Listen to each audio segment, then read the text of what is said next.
నన్ను నడి రోడ్డు మీద దెబ్బ కొట్టిన వాణ్ణి ఎక్కడ ఎలా దెబ్బ కొట్టాలో నాకు బాగా తెలుసు.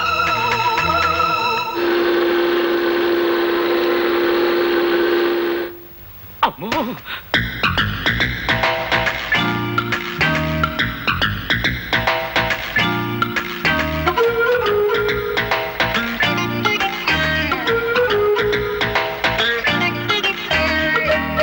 సూర్యచంద్రరావు గారు అమ్మాయ? అవును.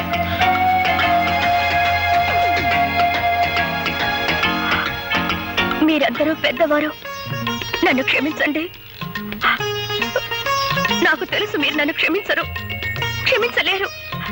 పవిత్రమైన సంగీత వాయిద్యాన్ని నా అహంకారంతో, అజ్ఞానంతో, పొగరబోత్తనంతో పగలకొట్టి తీరని అపచారం చేశాను. అప్పలరాజు గారు, మీ కూతురు లాంటి దాన్ని మీరు నన్ను క్షమించలేరా? నేను క్షమించేస్తానమ్మా, కానీ మా పాపరాయుడు బా. నేను దుర్మార్గురాల్ని. కళా తపస్వి లాంటి మీ అబ్బాయిని ఎన్నో రకాల కష్టాలకు గురి చేసిన కిరాతకురాల్ని. దయచేసి నన్ను క్షమించండి. బా, అమ్మాయి మొగం చూస్తుంటే కడుపు తరుక్కుపోతుంది. ఆడపిల్ల నట్టింట్లో కన్నీళ్ళు ఎట్టకూడదు అనేసి క్షమించాన్ని. నేనంటానరా, కానీ వాడు క్షమించొద్దు. ఒక్కోసారి వాడికి విరక్తి వచ్చిందంటే అంతే. మీరు అలా అంటే కాదు, మీరు క్షమించాలి. మీ అబ్బాయి చేత కూడా క్షమించేలా చేసి ఆయన నాకు సంగీతం నేర్పించడానికి ఒప్పించాలి. ప్లీజ్. అలాగే ఆ అమ్మాయిని ఏడవద్దని చెప్పరా. మన ప్రయత్నం మనం చేద్దాం. వెళ్ళమని చెప్పు.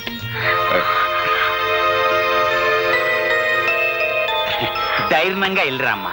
చాలా థ్యాంక్స్ అండి. నేను మారిపోయాను అని ఆ అమ్మాయి చెప్పగానే గొర్రెలాగా తలూపేసి నమ్మేయడం కాకుండా నన్ను కూడా నమ్మమంటారా? బుద్ధి లేకపోతే సరే. మరీ అంత తీసి పారేకు, మాకు ఎంత కొంత బురదరావాయ్. ఆ అమ్మాయి మారిపోయిందిరా అబ్బాయ. అవునరా అబ్బాయ, కొత్త గుర్రానికి పొగరు తాత్కాలికం. పాప అమ్మాయి నిజంగానే పిచ్చేత్తా పడుతుంది. నా పిన్నీసులు సాక్షిగా నేను నమ్మానబ్బాయ.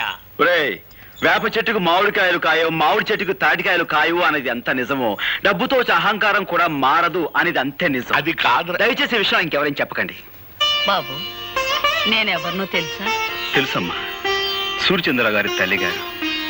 అవును బాబు, నువ్వు నా మనవరాలు తగాదా పడుతున్నారని తెలిసింది. జరిగిన దానికి అది బాధపడుతోంది. నువ్వు కూడా దాన్ని క్షమించానని చెప్తే మాట్లాడవేం బాబు? చూడండమ్మా, నన్ను ద్వేషించే వాళ్ళని అభిమానించేంత గొప్పవాణ్ణి కాను. అలాగే నన్ను అభిమానించే వాళ్ళని ద్వేషించేంత మూర్ఖుణ్ణి కాను. పెద్దలు, మీరు చెప్పిన తర్వాత కూడా ఆవిడ్ని ద్వేషిస్తే తప్పు నాదే అవుతుంది. మీ మనవరాలతో చెప్పండి, ఇకపై ఆవిడికి నాకు ఎలాంటి పంతాలు ఉండవని. అలాగే. సరేనా? మంచిది బాబు. వస్తానమ్మా. మంచిది. థ్యాంక్ యూ నానమ్మ. ఇప్పుడు చెప్తా. అమ్మాయి,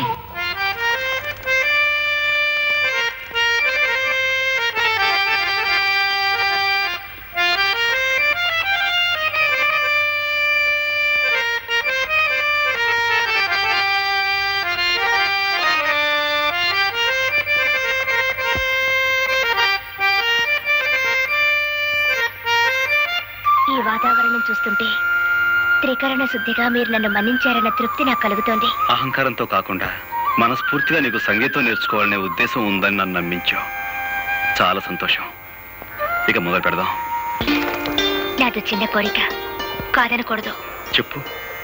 నేను పాట రాశాను. నువ్వు పాటలు కూడా రాస్తావా? ఓ, నేను కాలేజీలో చాలా ప్రైజులు గెలిచాను. ఇదిగో ఈ పాటకు వరుస కట్టి పాడి వినిపించండి.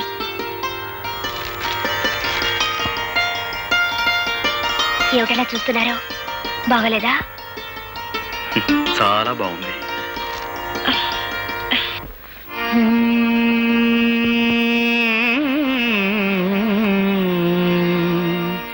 గోవా గోరింకతో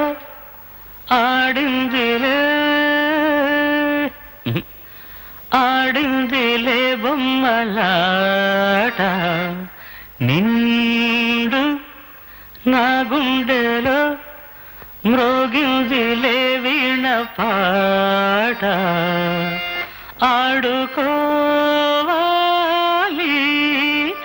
గువ్వలాగా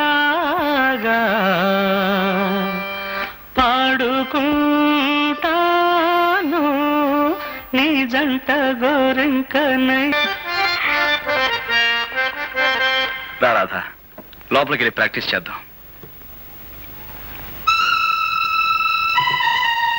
ఇక్కడే కూర్చుందాం. అలాగే. అక్కర్లేదు, నేను కింద కూర్చుంటాను. నువ్వు కింద కూర్చుంటావా? మరేం పర్వాలేదు, ముందు మీరు కూర్చోండి. నేను పైన కూర్చోవటం, నువ్వు కింద కూర్చోవటం. గురువుల ముందు శిష్యుల కింద కూర్చోవడం చూడముచ్చటగా ఉంటుంది. మీరు కూర్చోండి, చెప్తాను. సరే, ఇక మొదలు పెడదామా? ఈ రోజు నేను పాఠం నేర్చుకోవడానికి రాలేదు. మరి ఇవాళ నా పుట్టినరోజు. Very many happy returns of the day. Thank you. ఈ రాత్రి మా గెస్ట్ హౌస్ లో పార్టీ అరేంజ్ చేశాను, మీరు రావాలి. అలాగే. అలాగే అంటే కాదు, ప్రత్యేకంగా మీకోసమే ఏర్పాటు చేశాను. తప్పకుండా రావాలి. తప్పకుండా వస్తాను.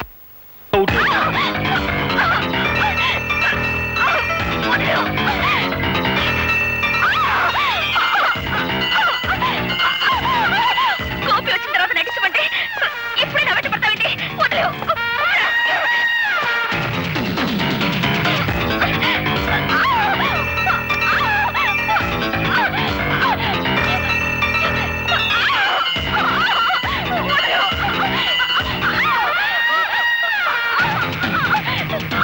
నేను నటించమంటే ఏమిటో చేసే పని? పశువులా ప్రవర్తించుకో. వదిలేవు.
ఒంటరిగా ఆడపిల్ల దొరికింది కదా అని అత్యాచారం చేయబోతావా?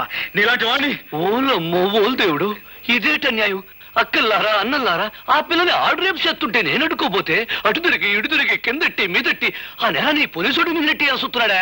ఏమిటి, నేను రేపు చేయబోయానా? కావాలంటే ఆ అమ్మాయినే పిలిచాడు.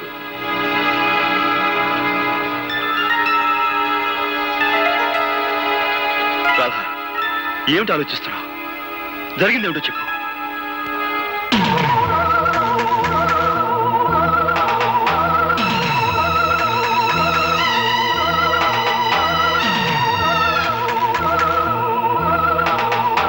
రాధా, వీడి వాగే వాగుడికి నువ్వు నోరు తెరిచి నిజం చెప్పి వీడి నోటికి తాళం వేయి. సమయానికి ఈయనొచ్చి నన్ను రక్షించకపోతే నా బ్రతుకు కుక్కలు చెప్పిన విస్తరయ్యేది. నీకేమైనా పిచ్చి పట్టిందా?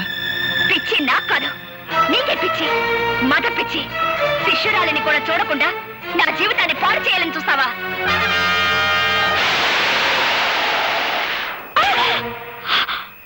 పెళ్ళీడు వచ్చిన ఆడపిల్ల మీద నువ్వు చేసుకోవడం తప్పు. బా నువ్వెన్నైనా చెప్పు, రేపు జరగబోయే పంచాయతీకి అబ్బాయి వెళ్ళటం నాకు ఇష్టం లేదు. నువ్వు నోరు మీద. ఈ ఊరికి ఒక కట్టుబాటు ఉంది, అందరూ దానికి కట్టుబడి ఉండాలి.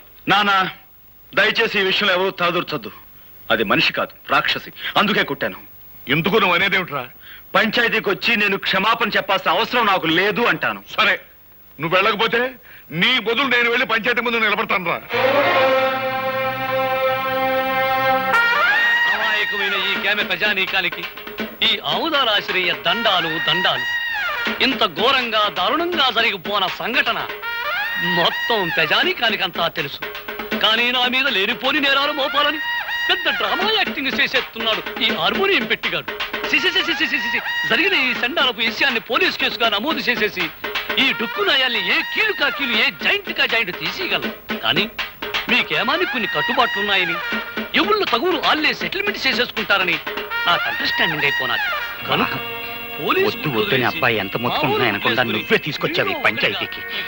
ఈ తతంగం సొత్తుంటే వాళ్ళు కావాలని పన్నిన పన్నాగంలా ఉంది. నేను చూడలేని ఘోరాన్ని, నువ్వే చూసుకో. ఇన్స్పెక్టర్ గారు, పియాతి పియమైన నా గ్రామ ప్రజలారా, ఇందులో ఇరుక్కుంది ఆడు కూతురు ఈడి కూతురు కాదు, నా కూతురు, నా కన్న కూతురు. ఈ కేసు తాలూకు తీర్పు పోలీస్ స్టేషన్ 4 గోళ్ల మధ్యలో జరగకూడదని ఈ ఇన్స్పెక్టర్ గారు ఒప్పుకున్నందుకు గాను దీని తాలూకు తీర్పు ఈ గ్రామం నడిబొడ్డులో ఈ రచ్చబండ మీద ఈ ప్రజలందరి ముందు ప్రజలే తీర్పు చెప్పాలని అందరినీ కోరుకుంటూ నేను కూడా కూరుకుంటున్నాను. ఎప్పుడూ తీర్పు చెప్పేది మీరే కదా, కానివ్వండి. నిజమేననుకో, తగు మా అమ్మాయికి సంబంధించింది కదా. మీ నిజాయితీ మీద మాకు నమ్మకం ఉంది, మీరే తీర్పు చెప్పండి. ఈ ఊళ్ళో ఉన్న ఆడపిల్లలందరూ నా సొంత కూతుళ్ళు లాంటి వాళ్ళు. ఒక ఆడపిల్లని మానభంగం చెయ్యబోయాడు అంటే అది ఘోరమైన నేరం. దానికి నేనిచ్చే తీర్పు మా అమ్మాయి చేత 100 కొరడా దెబ్బలు తింటమో, లేక మా అమ్మాయి కాళ్ళ మీద పడి దండబెట్టి క్షమించు అని 3 సార్లు పేదయ్య పట్టం. నేను ఏ తప్పు చేయలేదు. చెయ్యని తప్పుకు ప్రాణం పోయినా క్షమాపణ కోరను. ఆహా, చెయ్యిన తప్పుకి క్షమాపణ కోరుకోవడం నామోసి అన్నమాట. అయితే చేసిన తప్పుకి కొరడా దెబ్బలు తిను. రే కొరడా.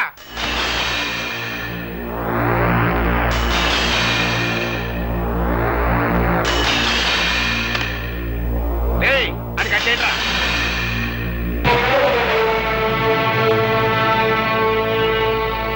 నాకు నేనుగా ఈ పంచాయతీకి వస్తే తప్ప నన్నెవ్వరూ తీసుకురాలేరు. నాకు నేనుగా దెబ్బలు తింటే తప్ప నన్ను కట్టి కొట్టే మునగాడు ఈ చుట్టుపక్కల లేడు.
దగ్గర రాధమ్మ గారు గోపికన్ని కొరడాతో కొడుతున్నారమ్మా. తొందరగా కదా.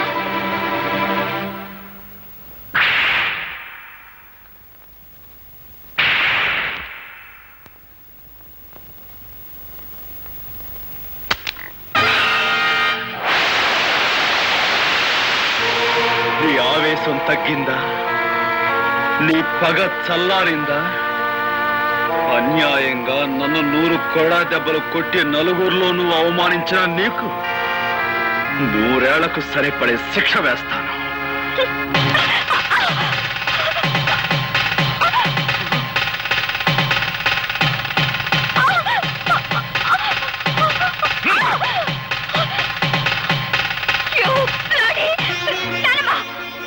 తప్పమ్మా, నీ పెళ్లి జరిగిపోయింది.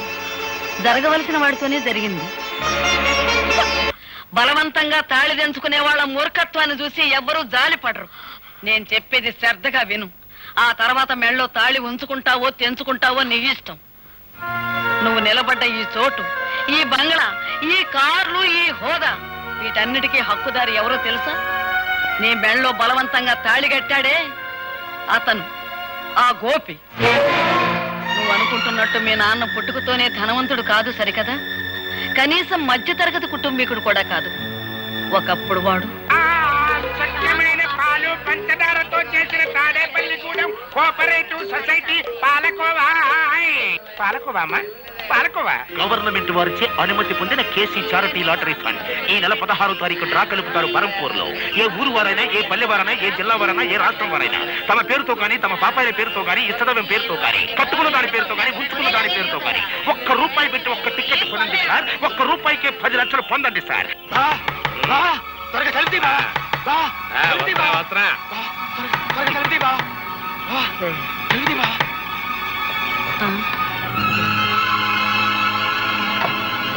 నేను వద్దంటుంది కొద్దీ నాకు టికెట్ అంట కట్టావా? తీరా పేపర్లో చూసేసరికి దానికి ఫస్ట్ ప్రైజ్ వచ్చింది బావా. 10 లక్షలే? అదే కంగారుగా ఉంది బావా. టికెట్ మార్చుకునే లోపల ఎవరికైనా తెలిస్తే ఏం ప్రమాదం ముంచుకొస్తుందోనని భయంతో కంగారు పడి నిద్ర పట్టుకుని నీ సలహా కోసం పరిగెత్తుకొచ్చాను బావా. బాబా, భగవంతుడే పిచ్చోడు కాదయ్యా. ఎవరిని ఎక్కడికి చేర్చాలో అక్కడికి చేరుస్తాడు. ఆ రాత్రి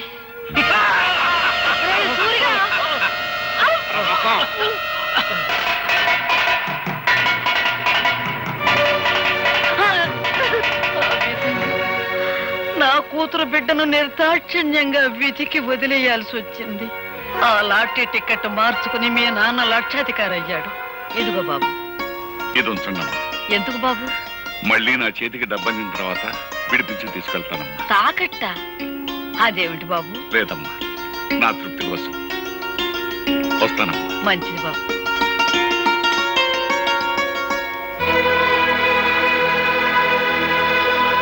పాపారాయుడు! ఏమ్మా? పాపారాయుడు, ఏమ్మా? నిజం చెప్పు. ఈ గొలుసు నీది కాదని నాకు తెలుసు. ఇది ఎక్కడ దొరికింది? ఎలా దొరికింది? నా బిడ్డ బ్రతకటానికి డబ్బిచ్చారు గనక నిజం చెప్తున్నానమ్మా. 4 ఏళ్ల క్రితం ఒక రోజు రాత్రి ఒక కుర్రాడు ఏడుస్తూ నాకు కనిపించాడు. ఇంత రాత్రి కాదు ఇక్కడ ఏడుస్తున్నాడు? ఎవరి కుర్రాడు? వాడు నా కూతురు బిడ్డరా.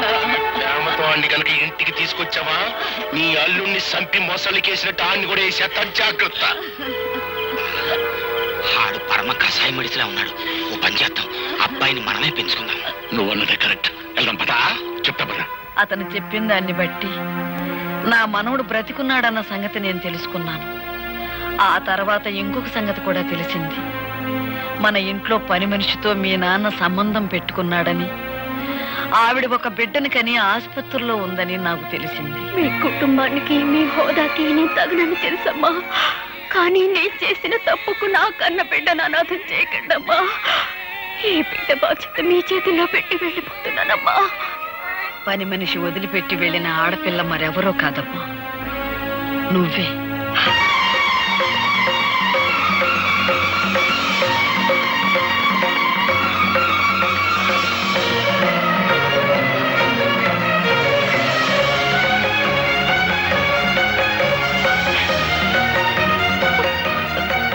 నానమ్మా?